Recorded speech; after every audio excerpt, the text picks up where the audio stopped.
Y para eso hoy vamos a tener una charla internacional, como venimos teniendo, que me gusta esto la internet posibilita estas cosas, con un especialista, con Raquel Lobatón. Ella es nutricionista y tiene una mirada muy interesante con lo que tiene que ver las dietas, con lo que tienen que ver los cuerpos, lo que tienen que ver nuestra cerebro y nuestro sentirse bien detrás de todo lo que tiene que ver con la alimentación. Sí. Ella es nutrióloga, que es médica también, especializada en nutrición, y tiene un enfoque muy actual de los temas. Perfecto. Sí, y vamos a hablar de ella, con ella de esto. Sí. Así que hace rato que estamos buscando esta nota, está muy buena, estamos muy metidos con muchas ganas de eso. Hola Raquel, ¿cómo estás? Hola Raquel. Un gusto. ¿Desde qué parte nos estás hablando? Si podemos saber. ¿Desde qué ciudad? Ciudad de México.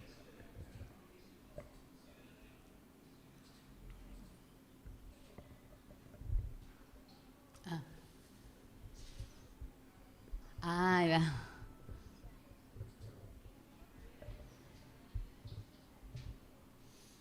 Claro.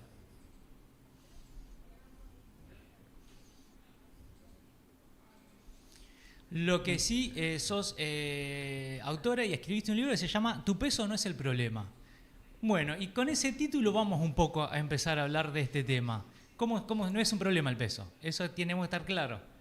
Exactamente, mira, creo que un poco contarles un poquito de mi historia va a ayudar a entender un poco cuál es mi enfoque hacia temas de diversidad corporal, salud, nutrición.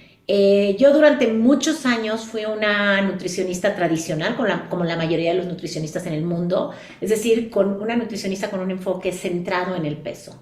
Porque eso es lo que nos enseñan, ¿sí? Eso es lo que a mí me enseñaron en la universidad, así es como yo aprendí, digamos, a ejecutar mi profesión. ¿Qué quiere decir esto? Que a las nutricionistas se nos enseña que quizás nuestra función principal o nuestra misión principal a nivel profesional es, lo voy a decir entre comillas, ayudar. Yo no creo que haya ayudado, hoy en día sé que hice daño, a que las personas alcancen ese supuesto peso ideal, que hoy lo digo más entre comillas.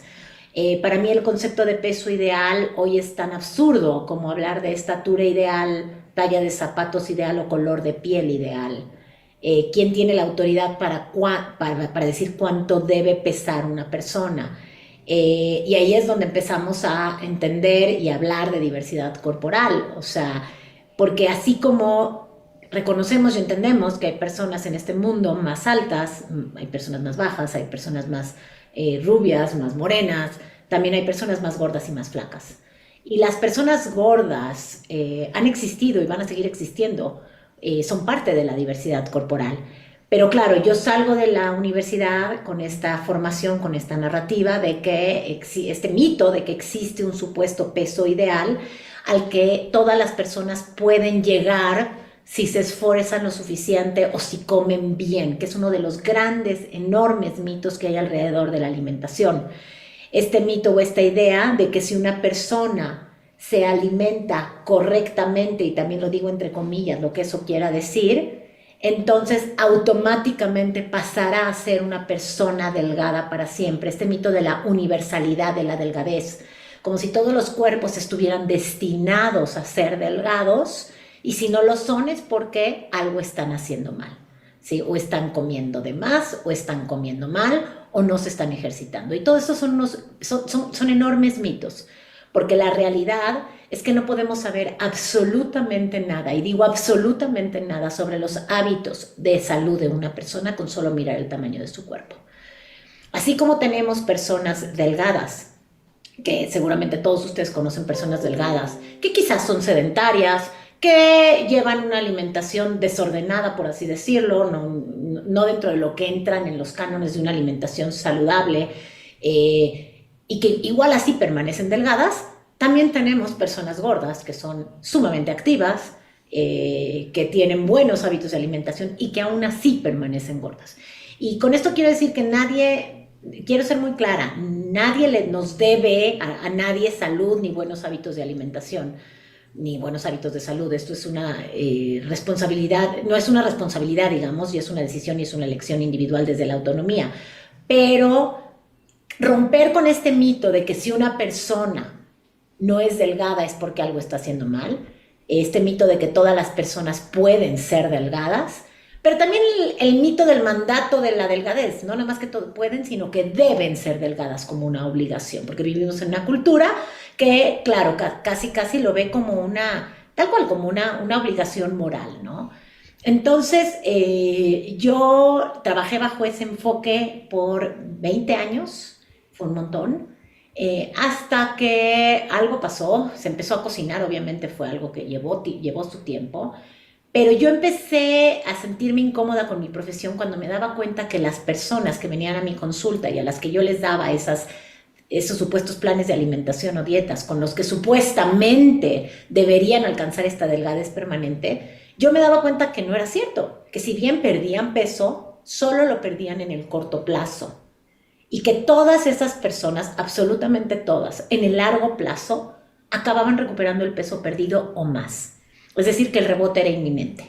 Y yo lo veía en mi consulta y evidentemente al principio no entendía bien qué pasaba, me entró mucho síndrome del impostor y pensaba que seguramente era porque yo no era una buena nutrióloga y no estaba sabiendo guiar bien a mis pacientes o no les daba la dieta adecuada y por eso recuperaban el peso perdido. Pero cuando yo empiezo a descubrir este nuevo enfoque bajo el que trabajo, que es el enfoque de salud en todas las tallas, que quiero aclarar, no es algo que yo invente, por supuesto, es algo que existe desde los años 80 en Estados Unidos, pero que lamentablemente nadie me habló de él, jamás, ni en mi carrera, ni en los cursos de actualización que tomaba, ni en los congresos. Yo es algo que descubro en redes sociales hace a lo mejor unos 8 años. Cuando yo descubro el enfoque de salud en todas las tallas, me explota la cabeza, ¿sí? Porque me doy cuenta, puedo ponerle nombre a muchas cosas que yo intuía, y una de las cosas que quizás me explota más, me hace explotar más la cabeza o me deja más impresionada, es cuando veo toda la evidencia científica que demuestra, y es una evidencia científica contundente, de verdad y robusta, que el 95% de las personas, 95% así de alto, que pierden peso con cualquier intervención, cualquiera es cualquiera, lo recuperan en un periodo de entre 2 y 5 años. Y 2/3 partes suben más de lo que habían bajado. En otras palabras, el rebote es inminente en el 95% de los casos. En otras palabras, a la fecha, al 2025, no tenemos una sola intervención que haya demostrado que se puede perder peso y mantenerlo en el largo plazo. Si las dietas funcionaran o las intervenciones para perder peso funcionaran en el largo plazo, solo bastaría ser una en la vida. Que todas las personas se la pasan intentando perder peso constantemente. Sí. Si esto fuera algo sostenible, algo que pudiera mantenerse, pues bastaría hacerlo una vez y ya, ¿no? Entonces, bueno, a raíz de eso es que yo nuevamente hago una transformación profesional muy profunda, muy retadora, incómoda, no fue fácil, pero le encuentro otro sentido a mi profesión. Y me doy cuenta que puedo dejar de ser esa persona que subalimenta a las personas, porque eso somos las nutricionistas, digamos, tradicionales. Lo que hacemos es promover o prescribir estados de subalimentación, porque esas son las dietas, es decirle a la persona que coma menos de lo que requiere para que encaje en un prototipo de cuerpo que esta sociedad ha nombrado el cuerpo adecuado, ¿no? Me imagino que en esa búsqueda, en ese camino, has chocado incluso con colegas, porque deben tener visiones totalmente distintas, y emparentada también con el modelo ese hegemónico del cuerpo y de la voluntad de dar dietas. Me imagino que es un camino difícil, te ha tocado y te debe tocar porque no es lo común que desde la nutrición se hable en estos términos. Totalmente, totalmente. Cuando yo empecé a hablar de esto, yo no conocía a nadie que hablara de esto en español. Fui quizás de las primeras. Y por mi carácter lo hice de una manera muy contundente y para algunas personas muy retadora. Y evidentemente fue muy difícil, sobre todo al principio. Tuve mucho hate, por así decirlo, ¿no? Bueno, tal cual, mucho hate en redes sociales sobre todo, Pero también empecé a darme cuenta que esto le empezaba a hacer sentido a muchísimas otras nutricionistas que como yo vivían frustradas porque veían que sus pacientes no lograban esa pérdida de peso permanente que nos habían hecho creer que podían alcanzar. Y afortunadamente hoy somos mucho más, ¿sí? Cada vez somos más. Yo conozco varias, por ejemplo, argentinas que ya están en este enfoque. Esto ha crecido, va creciendo y va a seguir creciendo. Evidentemente hay resistencia porque primero pues nos cuesta mucho reconocer que quizás pues nos equivocamos y que lo que creímos o lo que trabajamos o lo que hacíamos no nada más no ayudó, sino hizo daño. Segundo, evidentemente hay muchos intereses económicos detrás. La industria de las dietas es una industria multimillonaria que genera más de 350,000 millones de dólares anuales en el mundo, es muchísimo. Yo creo que ahora mucho más, no he visto las últimas cifras, pero ahora con estos medicamentos GLP-1, Ozempic, etcétera, no, la cantidad de plata que se mueve ahí es muchísima.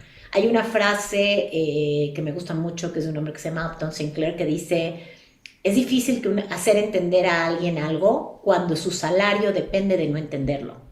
Claro. Y sí, tal cual. Sí, si mi ingreso depende de no entender este concepto, de no entender que la diversidad corporal existe, pues es muy difícil que yo lo entienda, ¿no? Entonces, evidentemente sí, he tenido mucha resistencia, muchos ataques personales, sobre todo con las redes sociales. Ustedes saben lo que son las redes sociales. Pero poco a poco he podido como mantenerme a flote, consolidarme y nuevamente cada vez hay más personas hablando de esto, ¿no? Raquel, sí, hay un nuevo concepto que mucha gente no conoce, otros ya estamos familiarizados, que es la gordofobia, que acá en Argentina es uno de los países, el segundo país con más trastornos alimenticios. Quería que nos expliques vos qué es la gordofobia y cómo podemos hacer nosotros para que controlar estos pensamientos en la vida cotidiana o modificar esas formas de pensar, y qué responsabilidades podríamos tener los profesionales o los profesionales de la salud para perpetuar o combatir la gordofobia. Ok, claro. Bueno, cuando te digo que yo cuando empecé a leer sobre salud en todas las tallas hace 8 años me explotó la cabeza, ese fue uno de los conceptos que yo también recién hace 8 años leí y dije, claro, ahora lo entiendo, ¿no? Y es bien importante decir, yo voy a decir aquí, a explicar o dar la definición de gordofobia, siendo que es algo que yo no he experimentado porque yo soy una mujer delgada. Sí, la gordofobia la experimentan las personas gordas. La gordofobia es el sistema de discriminación y de opresión completamente validado en esta sociedad, ¿sí? Que discrimina, oprime, violenta, segrega a las personas gordas. Vivimos en una sociedad que tiene normalizada esta discriminación en muchas áreas, incluso a nivel sistémico y a nivel institucional, ¿sí? Es decir, no nada más es los pensamientos automáticos que tenemos hacia las personas gordas, de que tenemos la creencia de que seguramente no comen bien y seguramente no hacen ejercicio, sino a nivel nuevamente ya institucional. Hay menores salarios para las personas gordas no caben en espacios públicos, ¿sí? No caben cómodamente en el transporte, no caben cómodamente en los asientos del cine o del teatro, no hay ropa de su talla, no nada más eso, a nivel de profesionales de la salud hay una terrible discriminación y sesgo hacia las personas gordas. Nuevamente, desde equipo no hay camillas, no hay batas, no hay manómetros del tamaño, pero también los profesionales de la salud atienden a estas personas con sesgo de peso, con esta creencia de que seguramente son personas que no son disciplinadas, que no son responsables con su salud, que no se cuidan, ¿sí? Y evidentemente los profesionales de la salud tenemos una gran responsabilidad en esto, y los profesionales de la nutrición, sobre todo porque nosotros hemos sido, digamos, de las profesiones que más han promovido esta gordofobia. Cuando estamos nosotras diciéndole al mundo que todo el mundo tiene que ser delgado, justamente estamos promoviendo la gordofobia, porque la gordofobia no se va a poder combatir hasta que no despatologicemos la gordura. Hasta que no entendamos que gordura no es sinónimo de enfermedad, porque no es sinónimo. Porque hay personas delgadas que cursan con diabetes, con colesterol, con colesterolemias, con hipertensión, con diferentes patologías, de la misma forma que hay personas gordas que no padecen estas enfermedades. Y si la gordura fuera la causa de estas enfermedades, ninguna persona delgada las padecería. No hay una sola enfermedad que solamente se presente en personas gordas. Entonces, nuevamente, la gordofobia nuevamente se intersecciona con un montón de conceptos, porque se intersecciona evidentemente con temas de hegemonía corporal a nivel estereotipos de belleza, pero también con el tema de la salud, ¿no? Y pareciera que esta fuera la justificación para seguirla perpetuando. Si asumimos que las personas gordas están enfermas, entonces tenemos derecho a discriminarlas y a violentarlas porque se lo merecen. Lo cual también es absurdo, porque aunque estuvieran enfermas, aunque una persona esté enferma, eso me da el derecho a discriminarla, a violentarla. Sí. Entonces, creo que, bueno, lo primero a tu pregunta, Flor, acerca de qué podemos hacer es cobrar conciencia de esto, ¿no? Cobrar conciencia de nuestros sesgos, nombrarlos. No somos malas personas por tener sesgos, pero porque los absorbimos de esta sociedad, pero nuestra responsabilidad es, una vez que los vemos, retarlos y deconstruirlos, ¿no? Y sobre todo, creo que algo bien importante, nada más para cerrar, escuchar las voces de las personas gordas, que sé que ustedes lo han hecho con Brenda, creo que también trajeron a Laura Contreras, ustedes tienen ahí un movimiento de liberación gordo en Argentina bastante grande. Escuchar esas voces, ¿no? Escuchar a las personas que han vivido la gordofobia en carne propia, esta discriminación normalizada, ¿no? Sí, otra cosita que me gustaría que charlemos es el tema de redes sociales. Porque la hegemonía del cuerpo flaco, eso viene de hace años, sea en el cine, en la moda de hace 100 años ya era así. Pero bueno, ahora se multiplica con las redes sociales, y veo también otro fenómeno que es gente recomendando distintos tipos de alimentación sin tener conocimientos, en el menor de los casos, o incluso tratamientos, o hablando del peso desde un influencer X que no tiene ningún tipo de conocimiento, y aunque lo tenga, bueno, es un poco lo que decimos también. ¿Cómo ves ese panorama tan complejo, me imagino? Y también se hablan de nuevas dietas, de ayunos intermitentes, de las dietas keto. Hay como de repente un bagaje enorme de cosas que tendríamos que hacer para vernos mejor. ¿Cómo ves ese panorama con el tema de las redes? Sí, bueno, las redes sociales han venido terriblemente a globalizar más o a hacer mucho más, eh, más presente en todo el mundo la cultura de las dietas, porque como bien dices, sí, esta ha estado siempre, la gordofobia ha estado siempre, lo veíamos en las películas, en los programas, en las revistas, pero ahora lo tenemos 24 horas en el celular, ¿no? Eh, es impresionante el negocio, el enorme negocio que es esta búsqueda de la delgadez, y la gente lo sabe. Y la gente sabe qué tan desesperadas están las personas, qué tan desesperadas están por alcanzar esa delgadez, que esa búsqueda de la delgadez es simplemente la búsqueda de acceder a los privilegios que otorga la delgadez en esta sociedad gordofóbica. Es eso. O sea, el deseo de adelgazar es el deseo por ganar privilegios, mientras que el miedo a engordar es el miedo a perder privilegios. Este deseo de adelgazar es tan profundo, es tan grande, porque la gente quiere pertenecer, quiere obtener estos privilegios, que la gente está dispuesta a hacer lo que sea, pero sobre todo a pagar lo que sea por alcanzarlo. Y bien que lo saben las personas que lucran con esto y que se aprovechan de esto. Nuevamente, si hay, como decías, Flor, tantas dietas, que si la keto, que si el ayuno, que si... ¿Por qué es que existen tantas dietas? Porque las dietas no funcionan, punto. Porque no funcionan en el largo plazo. Entonces, lo que hacen es constantemente cambiarles de nombre para venderte más de lo mismo, porque todas terminan siendo lo mismo. O sea, todas son pechuga con lechuga. No hay más allá de eso. Es verdura y proteína. Te lo vendan con el nombre que te lo vendan, ¿no? Entonces lo disfrazan de no, es que es la keto, no, es que es la antiinflamatoria, ahora resulta que la llaman el protocolo del cortisol, o le llaman el reset metabólico, qué sé yo, le ponen nombres rimbombantes, pseudocientíficos, para que pareciera que te están vendiendo algo distinto. ¿Por qué? Nuevamente, porque es un gran negocio. ¿Por qué? Porque es un negocio, es el negocio perfecto. Te invento un problema que no existe, es decir, te hago creer que tu cuerpo es un problema a resolver. Entonces después te vendo una supuesta solución que no funciona, funciona solo en el corto plazo, o sea, pierdes el peso solo en el corto plazo. Cuando no funciona y recuperas el peso, te hago creer que es por tu culpa, seguro tú no lo hiciste bien. En vez de 6 almendras, seguro te comiste 7, fue tu culpa. Sí. No, es que en vez de comer, cenaste a las 6 y 2 de la tarde, yo te dije que después de las 6 ya no podías, entonces fue tu culpa. Entonces te hago creer que es tu culpa, y entonces ahora otra vez te vuelvo a vender lo mismo con otro nombre, haciéndote creer que esta vez sí va a funcionar. Entonces es un negocio redondo, es un negocio redondo, y bueno, ¿no? Con las redes sociales pues no hay escrúpulos, ¿no? Cualquiera que tenga una cuenta se siente con la libertad de hablar de estos temas, ¿sí? Y lo hacen con tal contundencia y seguridad que en la vulnerabilidad de las personas, de su deseo por adelgazar, pues lo creen y lo compran, ¿no? Bien, Raquel, muy, muy clarito, un tema para seguir avanzando. No nos queda mucho tiempo ahí de la comunicación, pero pregunta. Ya no sé, ¿cuánto queda? ¿Cuánto nos queda? ¿Un minuto nomás de la comunicación?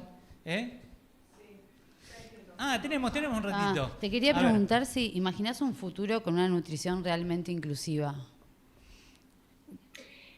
Es difícil imaginarlo en un futuro próximo, por lo menos no lo veo. No lo veo de manera, digamos, generalizada o dominante. Es decir, sí lo veo ya cada vez creciendo más y en pequeños espacios. Pero como dije, hay tantos intereses económicos detrás que es difícil vislumbrar el fin de la cultura de dietas, por lo menos en un futuro próximo. Pero por lo menos lo que sí me da un poco de esperanza es ver que este tipo de enfoques, el enfoque incluyente en peso, está ganando terreno, y que por lo menos la gente hoy en día sí tiene la posibilidad de ver que hay otro camino. No todos están listos para elegir un camino libre de dietas, libre de restricciones, libre de mandatos corporales o de reglas de alimentación, pero hay muchas personas que sí están listas, y esas personas se están liberando. Entonces, pues sí me entusiasma saber que por lo menos las nuevas generaciones tienen al menos otra opción, porque nosotros no la tuvimos. Nosotros solo teníamos el camino de perseguir la delgadez, perseguir la hegemonía corporal, y hoy por lo menos tenemos estas otras voces, estas otras alternativas. Pero nuevamente creo que es una batalla de todos los días, vamos nadando contracorriente todos los días. Sí, ahora sí, para cerrar, una cosa que me gusta mucho, que lo hablas vos, y es el tema de comer por placer, ¿no? Que sea la comida sea un placer, obviamente, dentro de no comerse una torta y un cordero todos los días, pues nos va a hacer mal. Y el hecho de compartir también, claro, ¿no? y es recuperar ese momento de conexión, de compartir, de que la comida vuelva a ser eso, y un poco lo vinculamos nosotros que trabajamos temas de pantallas, ¿no? Pero bueno, ese momento de espacio de conexión me parece bastante interesante, ¿no? Claro, es que la cultura de dietas nos robó ese placer y nos hizo creer que la alimentación solamente tiene como función aportarnos nutrimentos, pero la menor cantidad de alimento posible, ¿sí? Con reglas rígidas, bajo esta idea de que si comemos bien o comemos perfecto, que eso no existe, pero bueno, lo digo entre comillas, vamos a tener la salud garantizada, cosa que también es mentira. Y entonces nos ha robado el placer de comer, ¿no? Nos ha robado no nada más el placer de comer, sino la dimensión, como decías, cultural de la comida, la forma en que la comida nos da identidad, pertenencia, nos conecta con nuestros seres queridos. Entonces, bajo este enfoque justamente estamos tratando de rescatar esto. Nadie en la vida tendría por qué comer con culpa, jamás. ¿Sí? Tenemos derecho a disfrutar de nuestros alimentos, a comer los alimentos que nos gustan, sin miedo, sin culpa, sin juicio. Y entonces sí, es redimensionar la alimentación y reclamar nuestro derecho a comer libremente, ¿no? Sin reglas, sin miedo, sin culpas, y disfrutando de los alimentos que nos gustan y a los que tenemos acceso, ¿no? Bien, perfecto. Me quedo con eso. Muchísimas gracias. Bueno, Raquel, muchísimas gracias por la conexión. Cuando andemos por el DF te vamos a contactar para comer bien por allá también. Uy, aquí créanme que los voy a llevar a comer muy bien. Muy bien. Perfecto, queda el compromiso entonces. Raquel, muchísimas gracias por el contacto. Gracias, hasta luego. Bye.